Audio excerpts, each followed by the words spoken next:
శ్రీకృష్ణుని జన్మ వృత్తాంతం భాగవతం దశమ స్కందంలో చెప్పబడింది. మధురా నగరాన్ని సూరసేన మహారాజు పరిపాలిస్తుండేవాడు. ఆయన యాదవ వంశానికి చెందినవాడు. ఆయనకు వసుదేవుడు అనే కుమారుడు ఉండేవాడు. వసుదేవునకు ఉగ్రసేన మహారాజు కుమార్తె దేవకీనిచ్చి వివాహం చేస్తారు. చెల్లెలంటే ఎంతో ప్రేమ కల కంసుడు ఆమెను అత్తవారింటికి రథం మీద సాగనంపుతుంటే ఆకాశవాణి దేవకీ గర్భంలో పుట్టిన 8వ కుమారుడు కంసుడిని సంహరిస్తాడు అని చెబుతుంది. అది విన్న వెంటనే కంసుడు కుపితుడై దేవకీదేవి జుట్టు ముడిపట్టుకొని తన కరవాలము తీసుకుని సంహరించబోతాడు. అప్పుడు వసుదేవుడు అడ్డుపడి, కంసా, నీకు అత్యంత ప్రియమైన సోదరిని చంపుతావా? ఆమె కాదు కదా నిన్ను సంహరించేది. ఆమె గర్భము నుండి జన్మించిన కుమారుడు కదా నిన్ను సంహరించేది.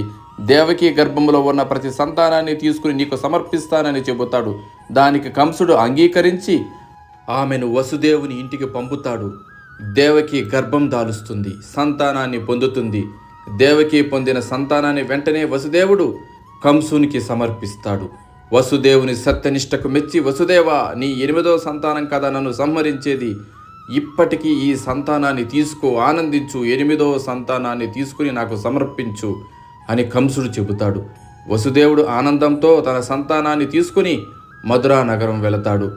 ఇది ఇలా ఉండగా ఒకరోజు నారదుడు ఆ మార్గం గుండా వెళుతూ కంసుని వద్దకు వెళ్ళి కంసుడి జన్మరహస్యం చెబుతాడు. కంస, నువ్వు క్రితం జన్మలో కాలనేమి అనే రాక్షసుడవు. ఈ యాదవులందరూ దేవతలు. దేవకీ గర్భంలో పుట్టే సంతానం వల్ల నీవు మరణిస్తావని చెబుతాడు. కంసుడు వెంటనే ఆగ్రహం చెంది మధురా నగరం వెళ్ళి దేవకీదేవి సంతానాన్ని అంతనూ సంహరిస్తాడు. ఆ తరువాత దేవకీని, వసుదేవుణ్ణి అడ్డు వచ్చిన తన తండ్రి ఉగ్రసేన మహారాజును కూడా చెరసాల్లో పెడతాడు.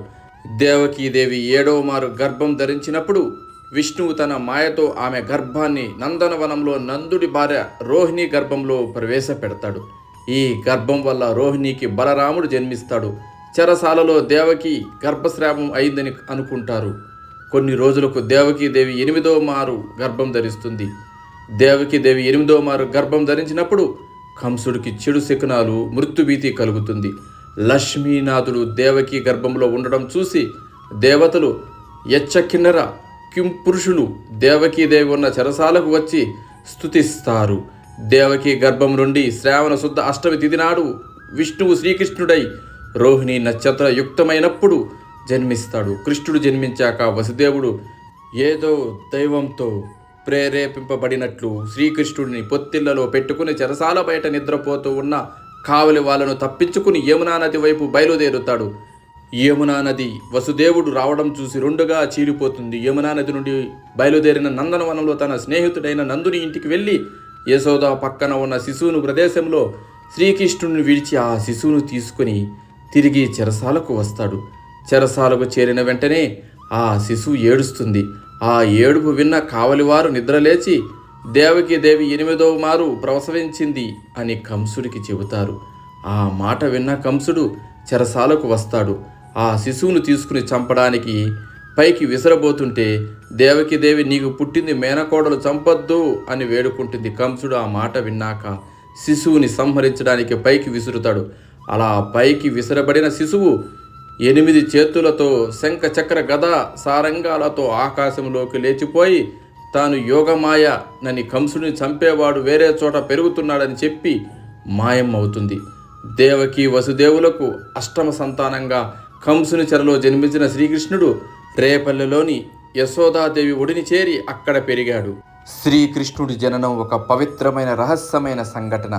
ఆయన దేవకి మరియు వసుదేవులకు జన్మించాడు. కానీ కంసుడి భయం కారణంగా అతన్ని యశోద మరియు నందుల ఇంటికి తరలించారు. ఈ కథలో కృష్ణుడి జననం, బాల్యం మరియు ఆయన జీవితంలో ముఖ్యమైన సంఘటనలన్నీ ఒక రహస్యంగా అద్భుతంగా ఉంటాయి. కృష్ణుడి మామ కంసుడు అతన్ని చంపడానికి ప్రయత్నించాడు. ఎందుకంటే ఒక జ్యోతిష్యం అతనిని కృష్ణుడి చేతిలో మరణిస్తాడని చెప్పింది. వసుదేవుడు తన కుమారుడిని కంసుడి నుండి కాపాడడానికి అతన్ని గోకులంలో నందుడు మరియు యశోద దగ్గరికి చేర్చాడు.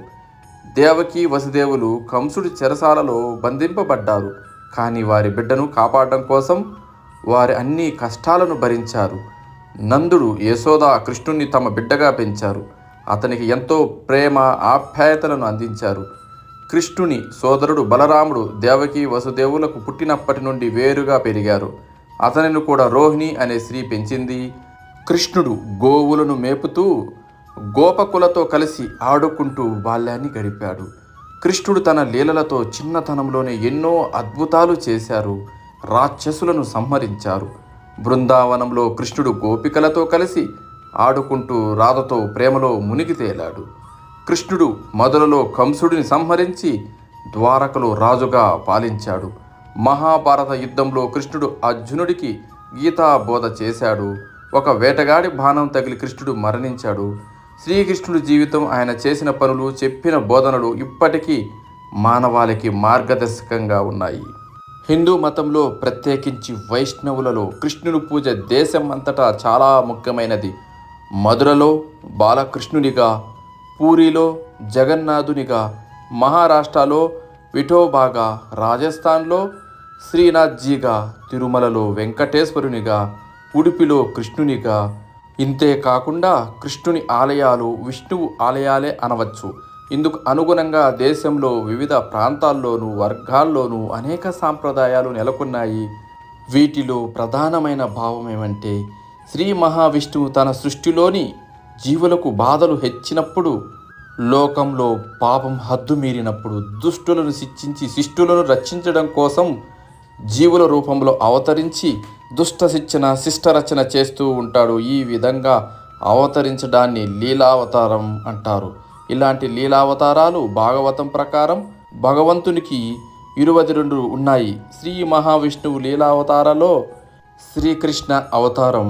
ఈ లీలావతారంలో 22లోనూ ముఖ్యమైనవి 10 ఉన్నాయి. ఈ 10ంటిని దశావతారాలు అంటారు. దశావతారాల్లో శ్రీకృష్ణ అవతారం కొన్ని చోట్ల చెప్పబడుతుంది. యుగాలలో రెండవదైన త్రేతాయుగంలో శ్రీరాముని లోక కళ్యాణ కారకునిగా, రావణాది రాక్షస శిక్షకుడిగా కీర్తించబడుతున్నాడు. నారాయణుడు ఆ తర్వాతైన ద్వాపర యుగంలో శ్రీకృష్ణుడిగా అవతరించాడు. శ్రీకృష్ణుడు నారాయణుడి అవతారాల్లో పరిపూర్ణ అవతారంగా కొలవబడుతున్నారు.